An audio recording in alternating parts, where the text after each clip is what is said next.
Hello, hello. Hello, hello.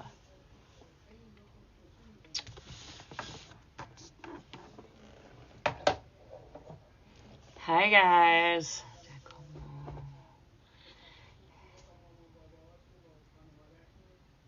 Hola. Hola. How are you? Here we go.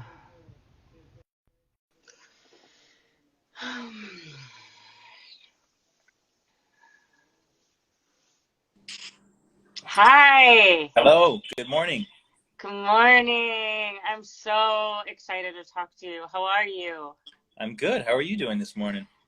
Pretty good, you know. I had an interview at 9 and like the new normal is I'm not always up by 9. So For sure. What is the schedule nowadays? I It's don't like what's this what's that word you said? Schedule? What's a schedule? yeah, me like when you eat, it's like breakfast is at 3 p.m. today. I'll tell you when Uh, I eat, when I'm hungry, when I'm hungry.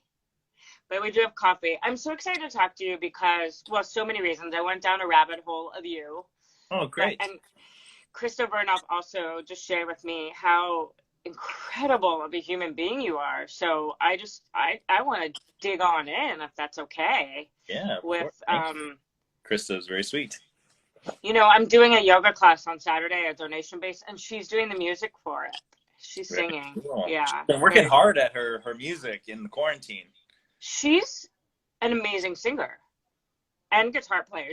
I think she doesn't think her guitar playing is as amazing as it is, but I'm so excited she said yes. I was like, I'm gonna ask Pink, Mandy. No, I'm gonna ask Krista. There you go. Awesome. So yeah, so I was just, Krista told me about your stuff, but then I was Googling you and I was reading all about how when you were younger, your mom did all this work with homeless people and now you do. And I'm just touched by, you have my book, but I do. um, I'm just touched by what a beautiful human being you are and what you're doing in the world besides your fabulous acting career. Thank you very much. That's very sweet. Well, it's very true. And I read something you wrote. I don't know. It was a really cute interview. I can't even remember just now where I found it, but Mhm. you said something about like you resisted social media and then you realized like, oh, I can do a ton of good, basically. Yeah, it's been such an incredible tool for fundraising. I mean, it's what we're literally doing right now. You know what I mean? It's like Absolutely.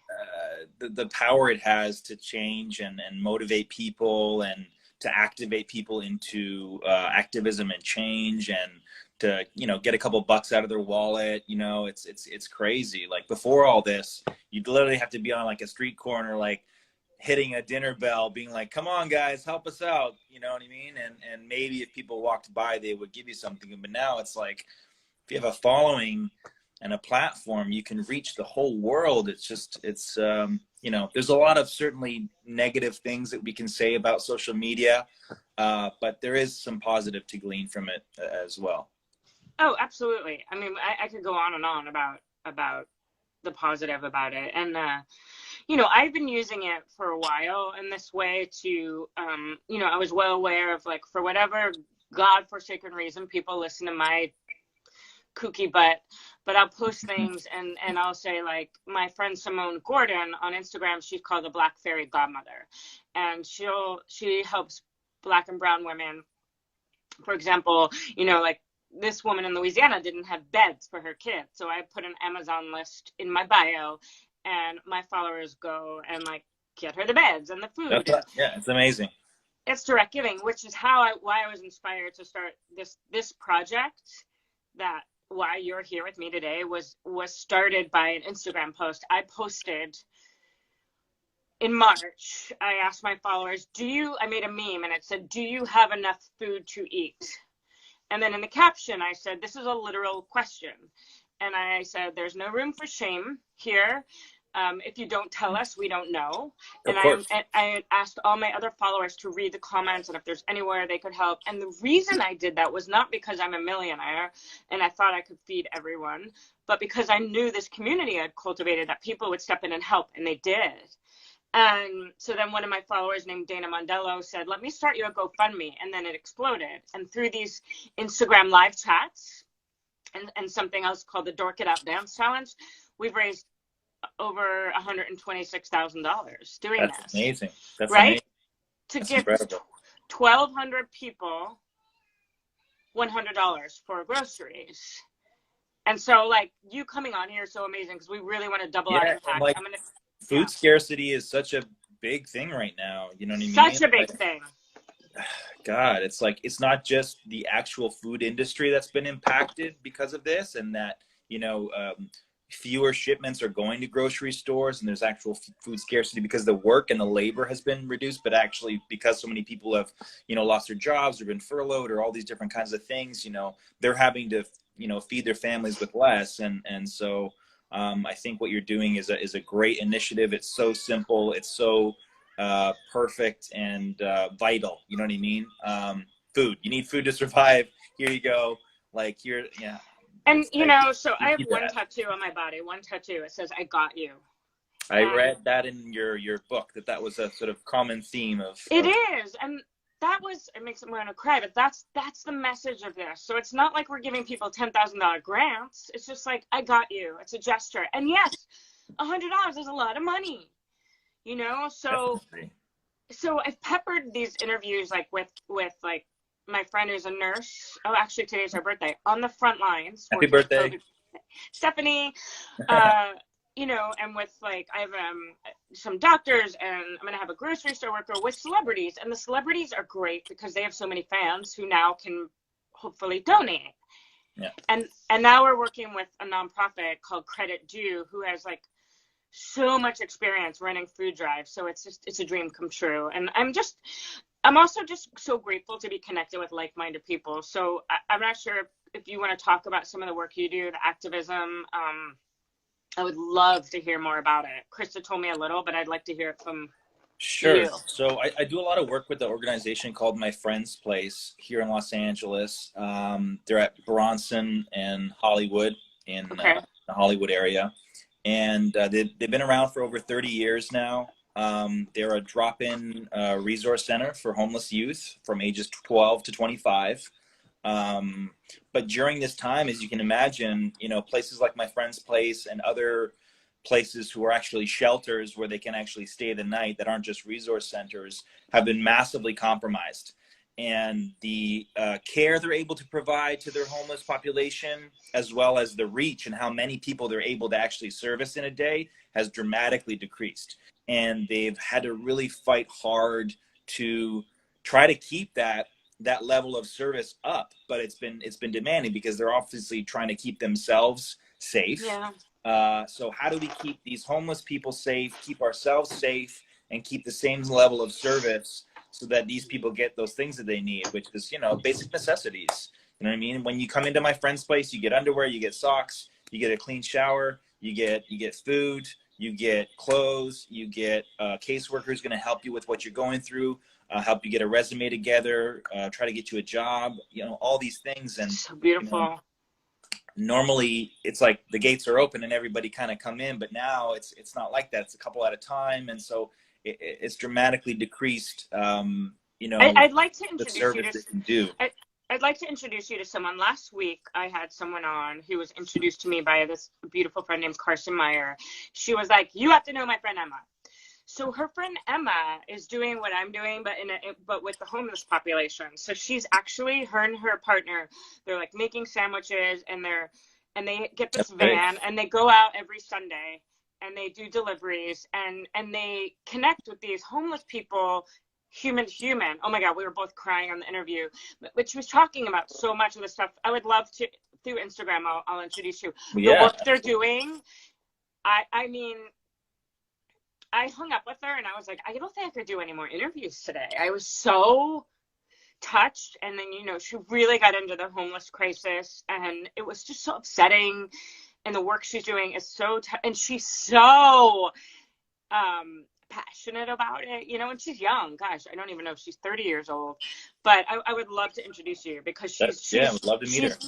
Putting the mask on and the gloves and going and like finding these homeless people in Hollywood and But hanging out. what's so amazing about that is that like that kind of work and that kind of attitude inspires so many people, and Thank you. It's like this domino effect, right? And like Absolutely. you see a video of someone doing that, and you're like, oh my God, why haven't I done that yet? And then in a couple of days, there you are, organized, going giving sandwiches. So it's just like it's this amazing thing. And again, power of social media, right? We're able to share these stories and experiences. Someone sees it, is affected by it, and then is moved into change themselves. And so I love what your friend's doing. That sounds amazing. And I think if a lot of people are doing like that, we can really kind of fill in the gap that's happening right Absolutely. And you're so right about, like, I always say we're contagious beings. And you're right. It's inspiring. And yet some people won't be able to do that, or that's not how they want to give. And That's so fine. they'll give, maybe they'll send her some Venmo so she can get underwear and like sanitizer and baby wipes and or maybe they'll drop off sandwiches to her. She'll give out her address, or maybe they'll whatever it is, you know, there's different ways of being I got you. There's different ways of answering how may I serve.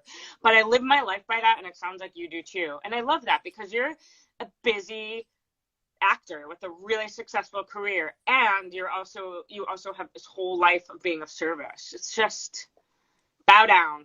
I think, thank you.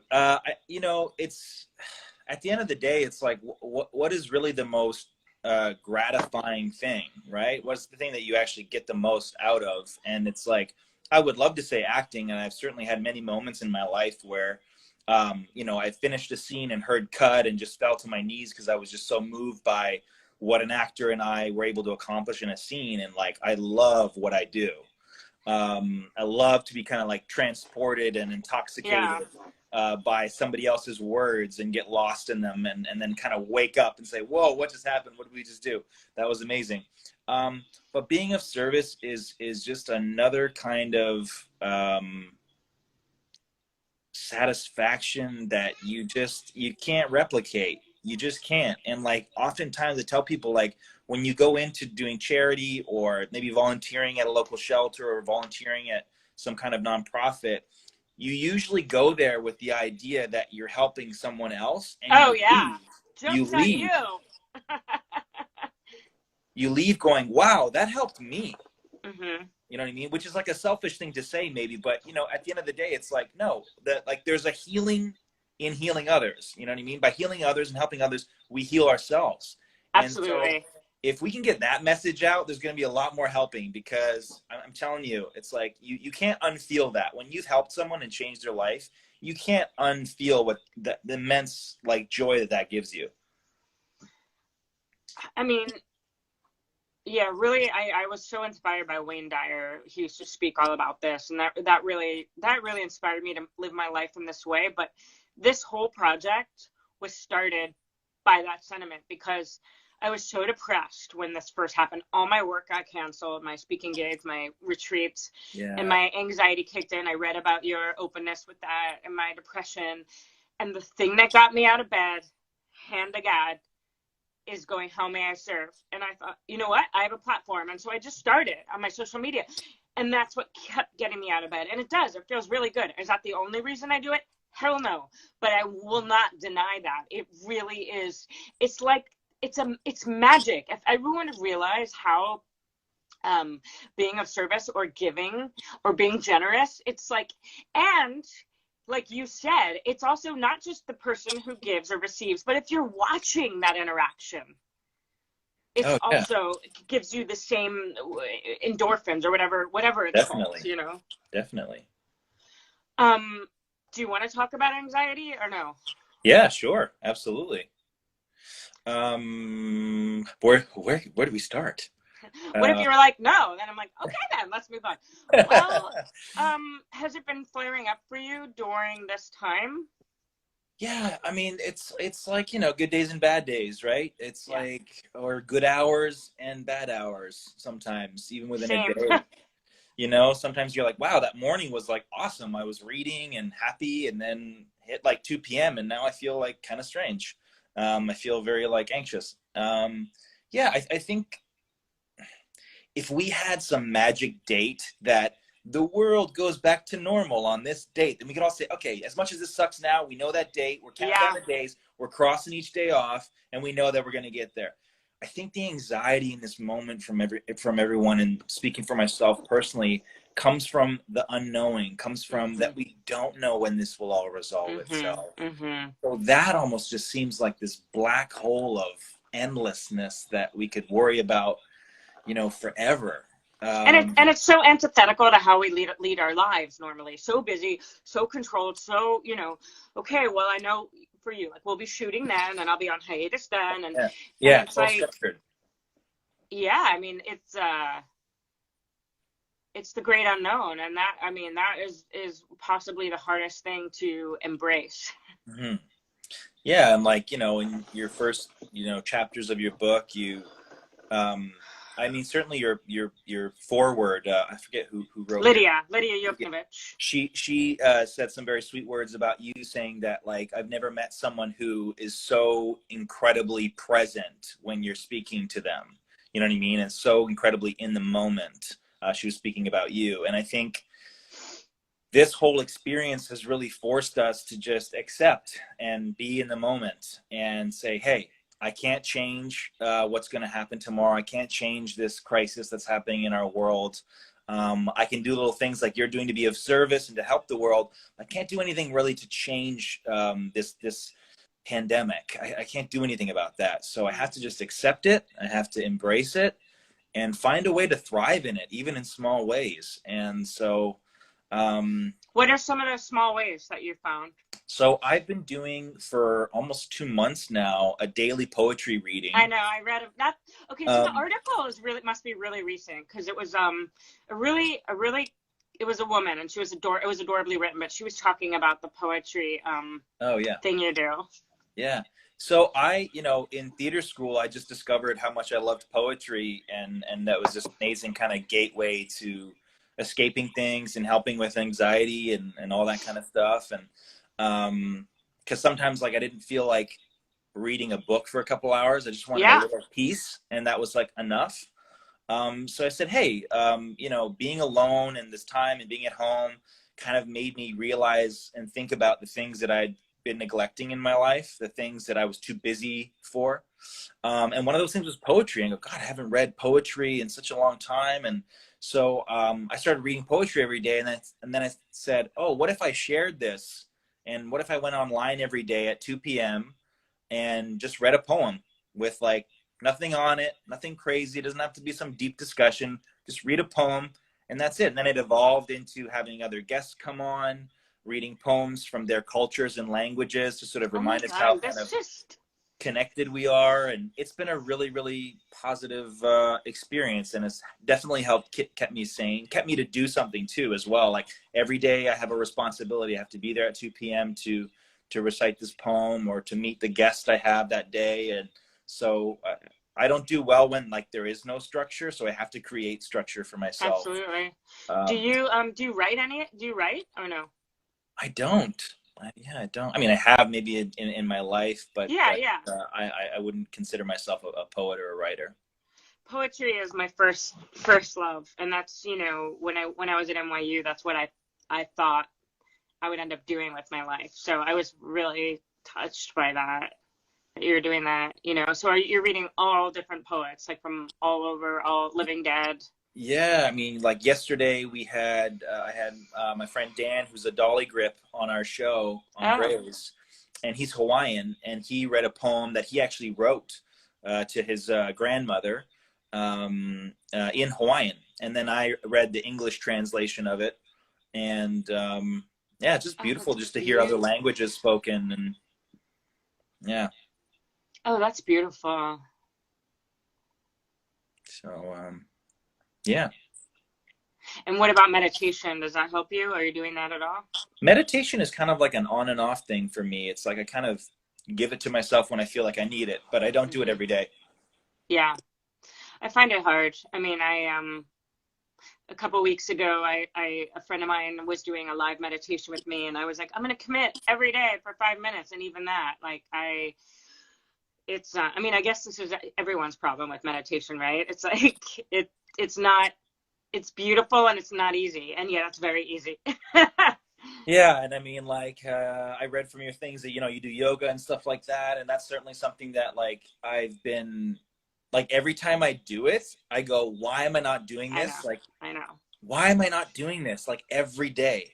Because Like, we're human. I've never, and I work out a ton, I'm very active, but, like, there's something about yoga that, like, it opens up my body and just makes me so like limber and loose and tall and strong, and I'm just like, why don't I do this? And so every time, like once a year, where I'm at like a hotel and they have like a free yoga class, and I'm like, oh, I'll do that, and I'm reintroduced to it, and I re-fall in love with yoga, I make this impossible goal for myself that I will never be able to hold myself to. And then because I fail at honoring that goal of like, I'm going Then to do yoga every day, then I lose it and I get discouraged with it. And it's we just are, like we this are the cycle same that person. We are it's just like this literally the cycle same that repeats person. itself. We are the same person.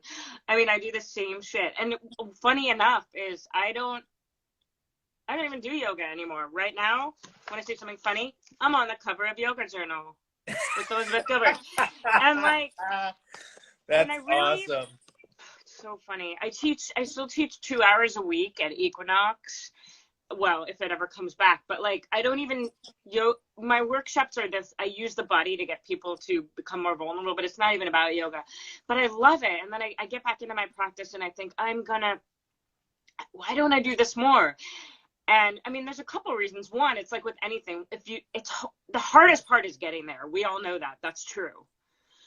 But for me, particularly with yoga, so I found over the last bunch of years when I was exercising, which I'm not right now, but I would do the elliptical and I watch a show and I like check out, and it's a very different thing than with yoga. You have to be really present, Yeah, and it's very active. it's way It's not a harder. passive medium. Yeah.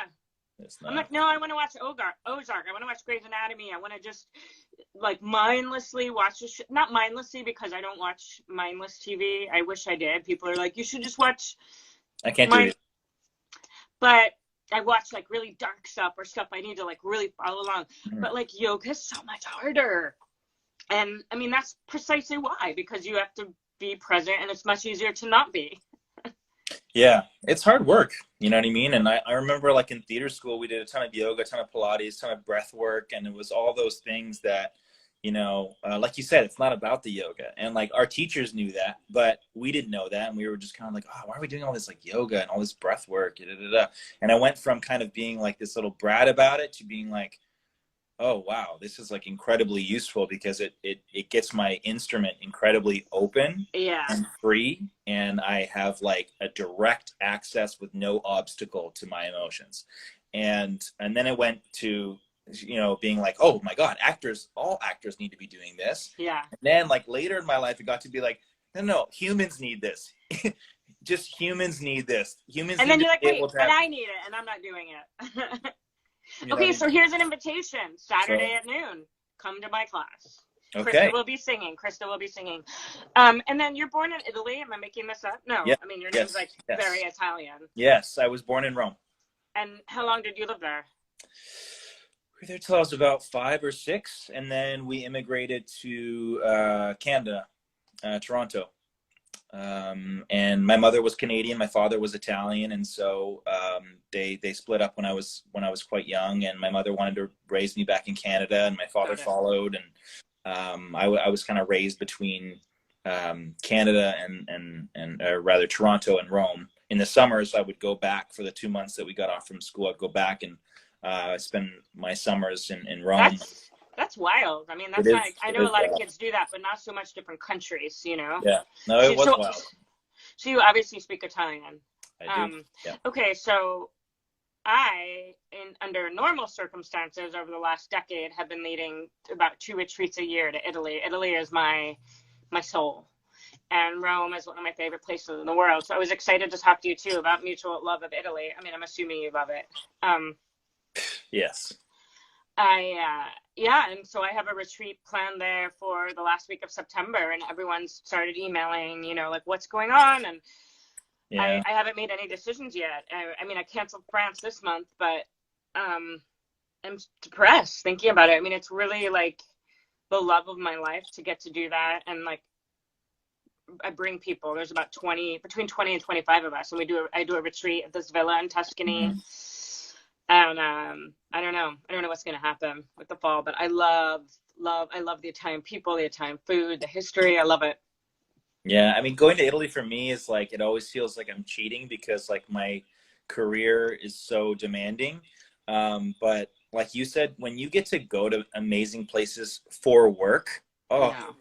what a gift. I I know. mean, I'm like, I get paid for this. Don't you feel like that yeah, with your I job mean, sometimes? that's I get that's something special. Like I would love to work on a movie or a show or something in Italy or even a play, where I could just at the end of my workday go home and have dinner with my grandmother. You know what I mean? Like it Is would be she still like in Rome? she's still in Rome. Yep. My mom, yeah. So usually on the back, okay, pause. People are asking where to donate. You could donate at the link in my Instagram bio or on There you beinghuman2020.com. go. On beinghuman2020.com. Um, we we have a goal of $250,000 and we're halfway there. And I know with everyone's help, we can get there without a doubt in a couple weeks. So please, if you can donate, and anything helps. But so yeah, the Italy thing, my mom and I my mom comes with me and she helps me run my business. And on either on the front or back end, we usually do Rome because we fly the retreats in Tuscany and Siena, Yep. but we'll fly into Rome most times. Yep. And usually we stay in Trastevere.